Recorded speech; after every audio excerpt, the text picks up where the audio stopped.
Chapter 7, Abnormal Family.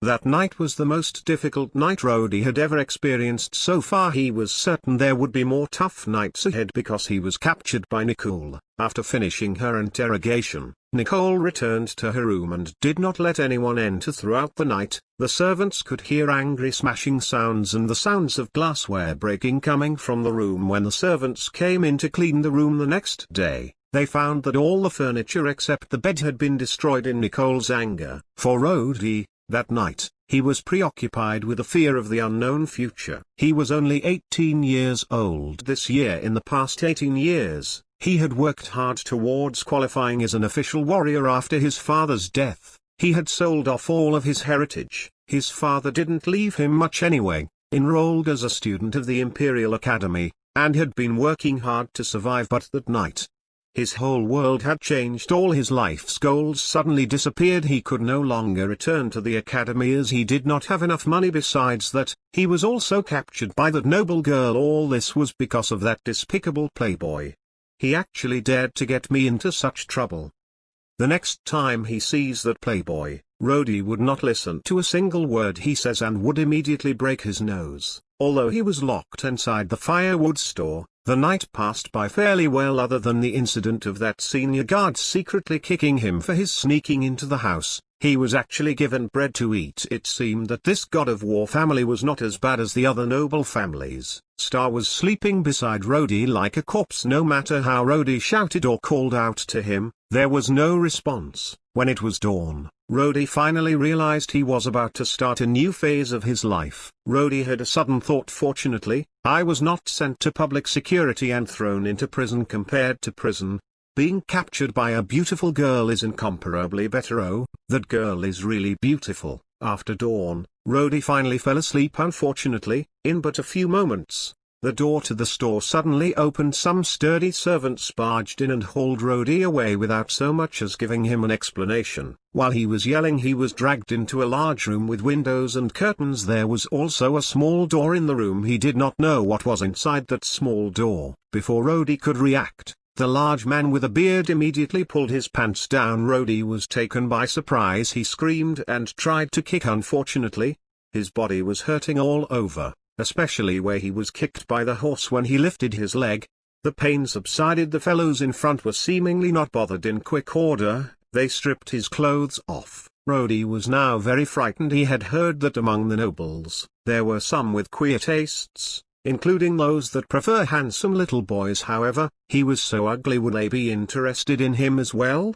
He was a young man and a big boy after all. But now, he was so frightened he was about to faint. Fortunately, the men did not do anything after stripping him and just pushed him into a room behind the door. They all left after closing the door. It was very misty inside the room. In the middle, there was a large barrel taller than Rody. Hot mist rose in a cloud above the barrel. Rody was immediately relieved as he understood that they wanted him to take a bath. Rejoicing, Rody jumped into the barrel. Just as soon as he thought that he had escaped disaster, the small door opened, or rather, it was kicked open. Rody looked and almost cried out. A giant, at least 2 meters tall, walked in. His bare upper body bulged with muscles and he had a ferocious face. His eyes stared at Rody as if sizing him up. Rody, frightened, quickly retreated back into the barrel. However, the giant walked over and reached out with his giant hand as if grasping a chicken by the neck. The giant effortlessly carried Rody. He carefully looked at Rody's naked body before grinning and throwing him back into the barrel. With a splash, Rody's head hit the bottom of the barrel and he choked on some water before he could even gasp in protest. The giant grabbed his feet and pulled him up. As the giant held Rody with one hand, the other one suddenly took out a brush from somewhere. God! That was a brush for horses. The giant obviously regarded Rody as a horse, wetting the brush with a bit of water. He brushed up Rody's body. His movements were very meticulous and there was not a single part of Rody's body that was missed. He was also very careful in cleaning the dirt from Rody's body. Rody felt like a pig about to be slaughtered as he was being cleaned by the giant. Honestly, it was sheer torture.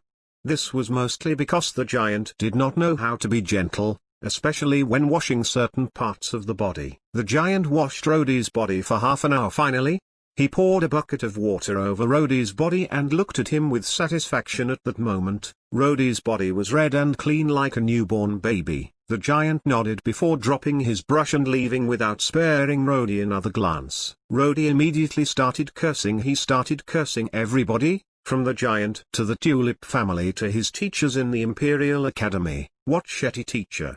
What shitty history! What shitty tulip family! It is more like the world's most abnormal family ever. He kept cursing, unaware that after being washed by the giant, his injuries from that night seemed to have recovered. That included the injuries from being kicked by the horse. Now he seemed to no longer feel any pain in his body. At this time, Rody suddenly heard a voice. Have you finished cursing? When you are done, come out of the room and put on the set of clothes on the chair outside the room. Rody immediately shivered. That was the voice of the noble lady. He did not dare to offend that woman.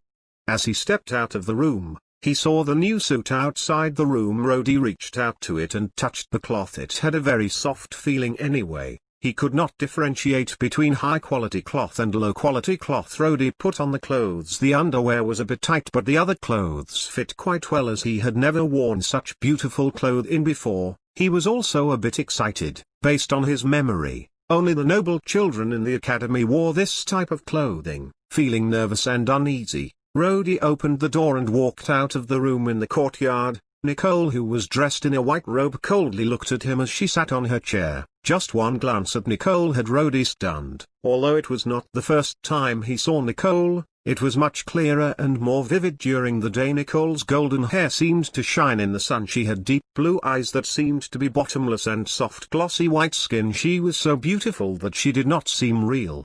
A goddess. Her figure exuded an aura of an inviolable noble. I am going to die.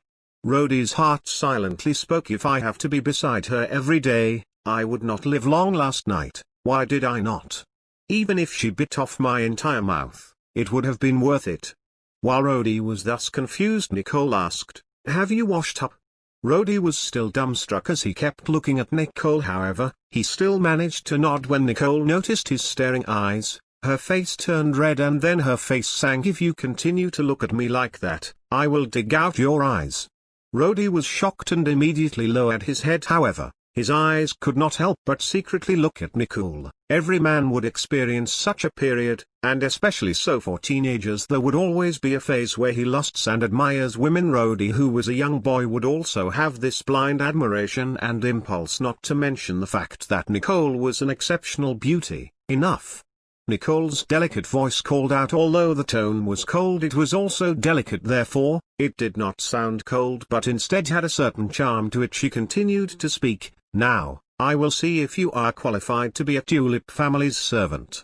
Rody's entire attention was focused on Nicole's body, so he failed to notice what was wrong with her words, or what she was getting at. Also, it did not occur to him why a servant would need to be tested for skills, let alone testing his skills. If Nicole had wanted him to kill, she merely needed to point her finger at him and he would immediately rush out. Seeing Rody's silence, Nicole nodded and a middle-aged man came out from behind her. Rody's attention was entirely on Nicole since he entered the courtyard. Even if it was not a person standing behind her but a train, Rody would still fail to see it. However, Rody started to look at this middle-aged man seriously the moment that man walked in front of Rody. The man was wearing grey clothes. However, most of the impression came from his silver white hair that was bundled up. The man squinted, watching Rody. His hands were behind him and he showed a trace of a smile. Although the man was just casually standing there, Rody had a strange feeling that this man was not a person but a wall.